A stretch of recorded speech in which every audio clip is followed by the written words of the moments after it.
Pangarap muna, pag-aaral muna, sarili muna bago I love you. Kasi kung bata ka pa at puro I love you na ang bukang bibig mo, makinig ka.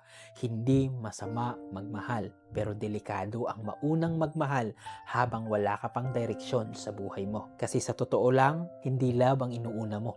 Takot kang mapag-isa. Kasi maraming kabataan nang na-delay ang pangarap dahil inuna ang relasyon kaysa sarili. Imbis na mag-aral, mag-practice ng skill, kilalanin ang sarili, naubos sa selos, away, chat buong gabi, drama na hindi naman dapat dinadala ng bata. Kasi bakit? Hindi ka magiging better partner kung wala ka pang maibibigay kahit sa sarili mo. Kung wala ka pang natapos, wala ka pang plano, wala ka pang disiplina, I love you mo, salita lang yan. At ang masakit, may taong madadamay sa kalituhan mo. So tandaan mo, hindi ka KJ kapag sarili mo muna ang inuna. Hindi ka manhid kapag naghihintay ka.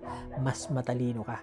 Kasi ang tunay na pagmamahal hindi minamadali, pinaghahandaan yan siya. So, kung bata ka pa at puro I love you ang inaatupag mo, baka hindi pag-ibig ang hinahanap mo, kundi direksyon. So sa lahat ng kabataan, makinig sana. Mag-aral ka muna, mangarap ka muna, ayusin mo ang sarili mo. Kasi darating ang araw na marunong ka ng magmahal, hindi dahil marunong ka ng magsabi, kundi dahil handa ka ng panindigan.